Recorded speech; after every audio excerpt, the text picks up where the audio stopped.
Well, welcome back.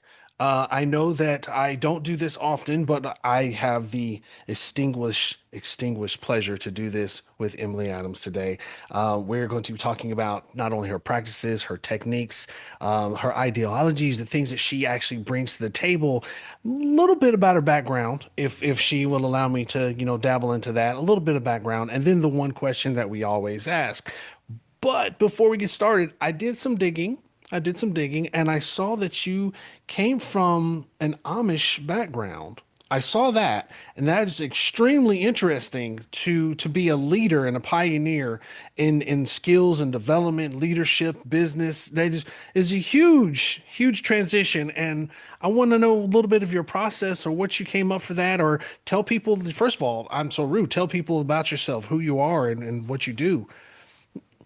Yeah, so Emily Adams, co-founder of Leading with Human Design, and what we do is we do leadership and business coaching based on human design. And we just built our first tech platform, launched like 2 weeks ago. It's all also based off of human design to help leaders come and humans come back to their true self. And there's a huge story behind why we created what we created, but that's what we do.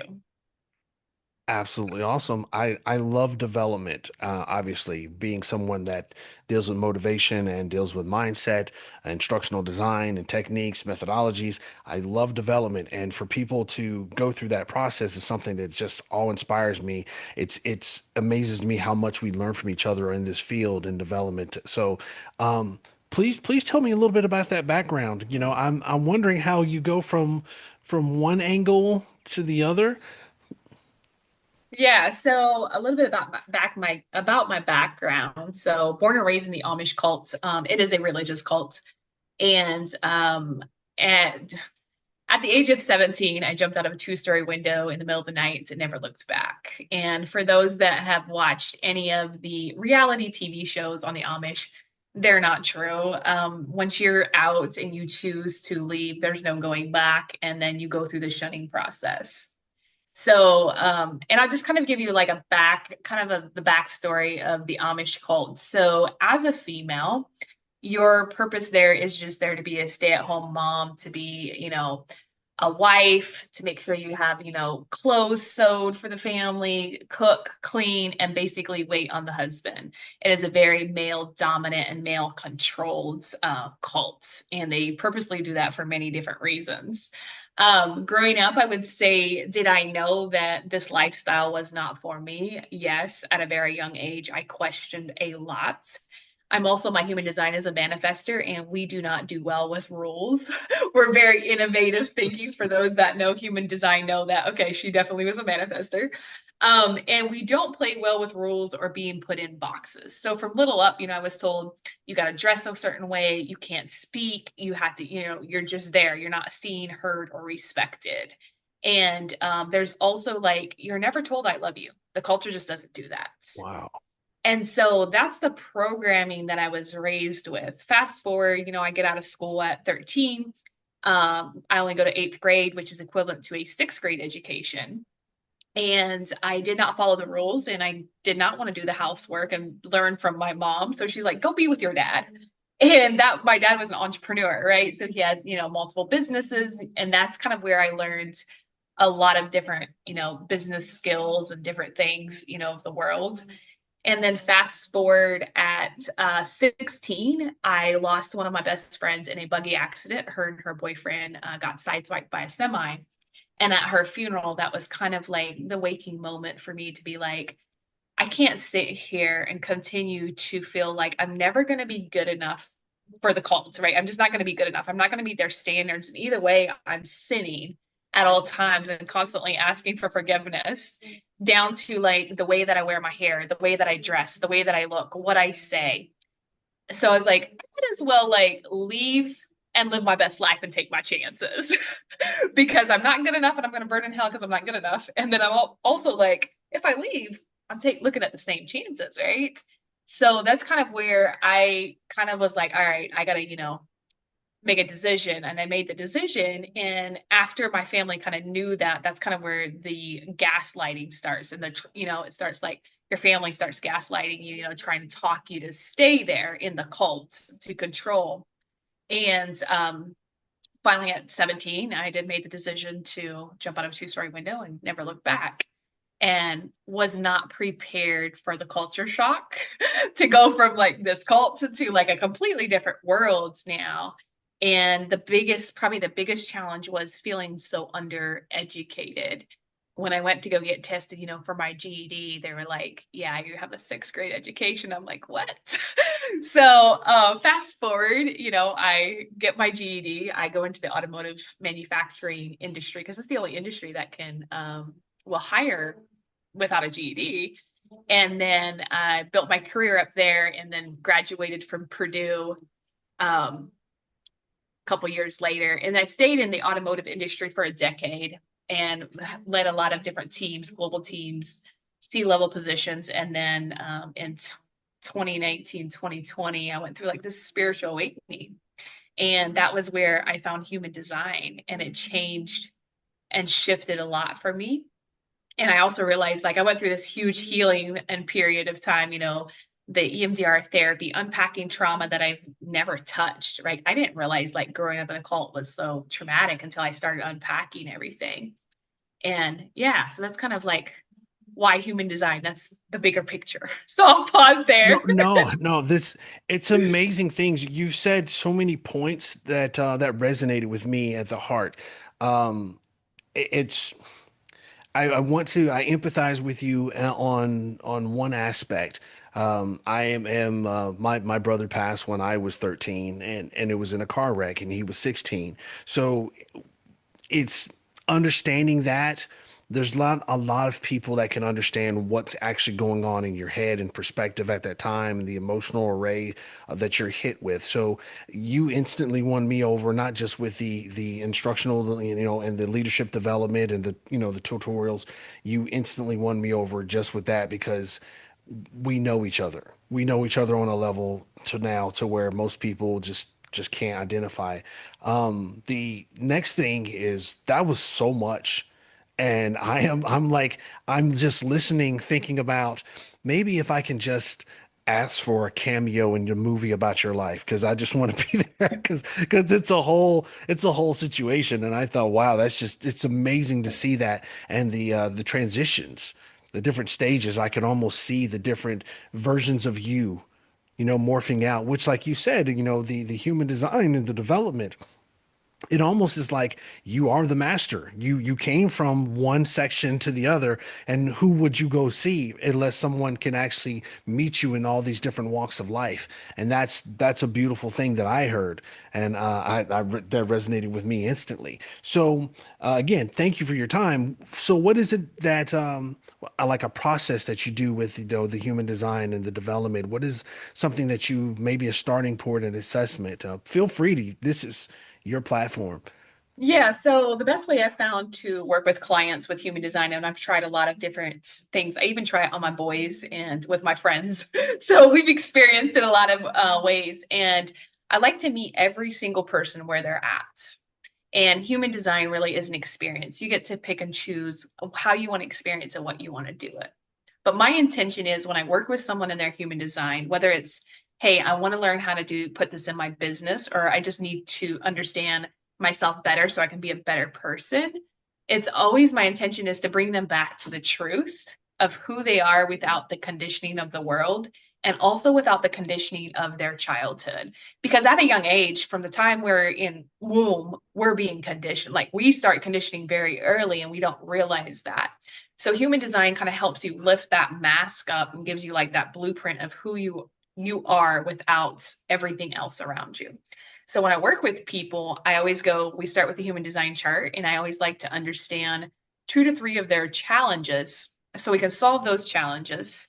And then after the session, whether they work with me for 3 months or it's a one-time session, they get what I call life work because I don't want it to be just another coach that I'm going to go to the session, we're going to work through it, and then that's it. No, I want you to embody it on a day-to-day basis because it's just like reading 30,000 books and not doing anything with the wisdom or knowledge that you have.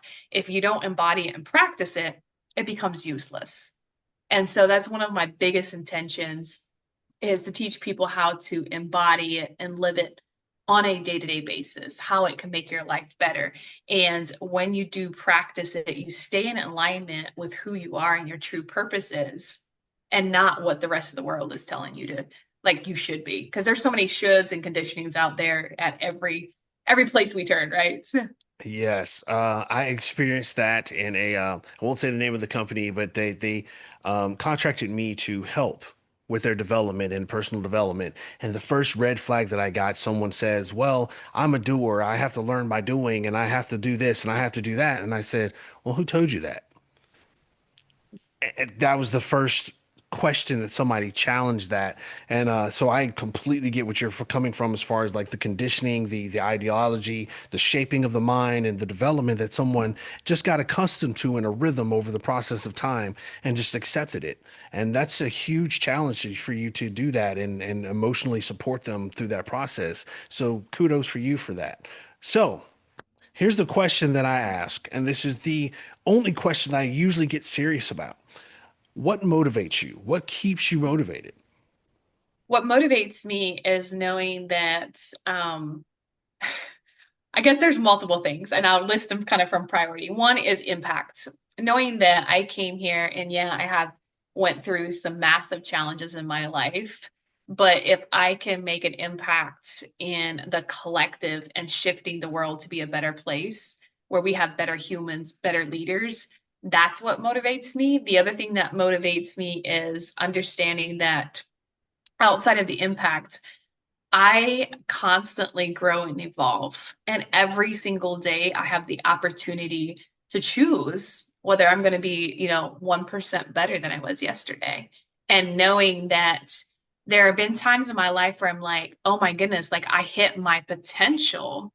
And all of a sudden, I opened up a whole new window, a whole new world. We'll take powerlifting, for example. I competed in powerlifting competitively for 4 years. Never worked out a day in my life. And I was overweight and I ended up dropping almost 80 pounds and then went to worlds in powerlifting. And I remember, hitting, a squat of 200. I thought, the world had opened up. And then, I go to worlds and my squat is 430, my deadlift is 430, my bench is 225, and I hit the 1,000 pound club. And then it's just like, you just continue to open and expand. So we are all limitless beings. And so whether we choose to believe in ourselves, and so that's a lot of times what motivates me. I'm like, okay, how big can I go? How much can I create? And the journey of what I learned through that process.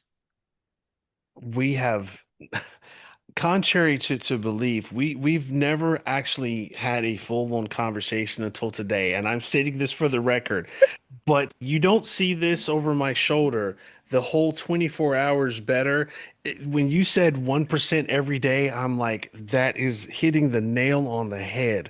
That is exactly what we're trying to do. And I love the ideology. Now I'm a little bit scared of you knowing that you power lifted. So just a little No bit. need. It's all out of love. I don't use the strength for anything else. Yeah, It's more mental. Like that was actually the one of the things that taught me the most mental strength and how to stand in my power as a female. that is awesome. I Yeah. mean, again, I just want to negotiate maybe a cameo in your movie where I can just like appear. I would just be, like Stanley, just kind of be around and just, say hey every now and then.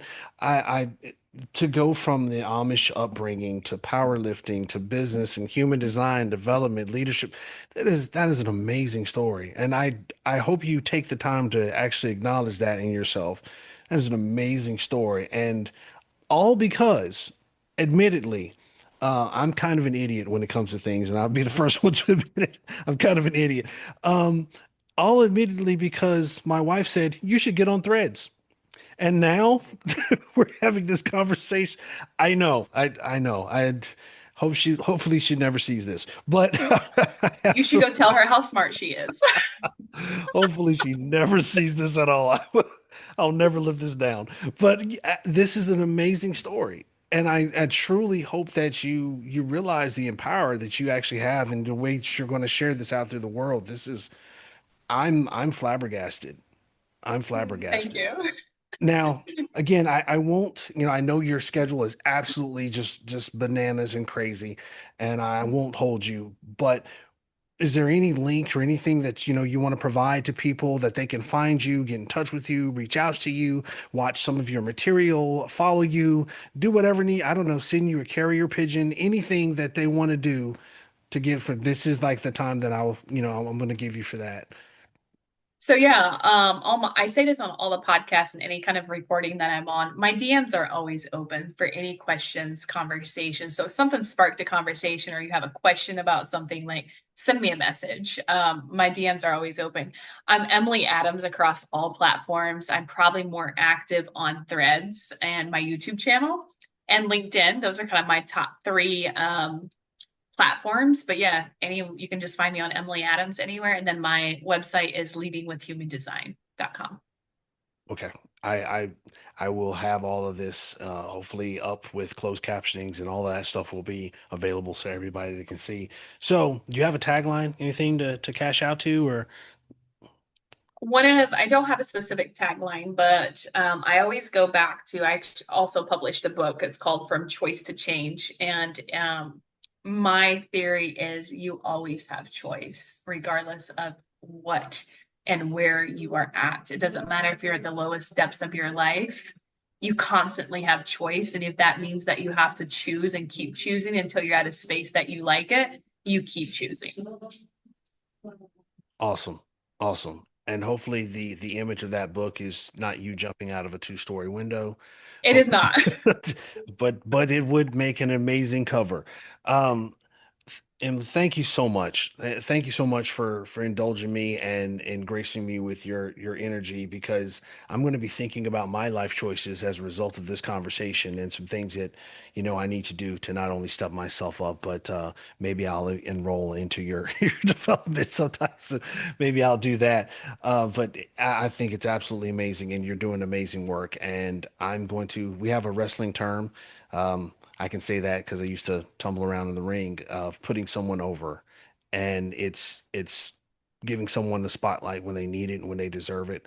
And I'm going to definitely be doing that a little bit more for you. So in the upcoming weeks, okay. Thank you. I appreciate that. So with that, I'm going to shut it down. I'm going to wish you a great day and hopefully not take up too much of your time. Thank you very much, and everybody else, take care.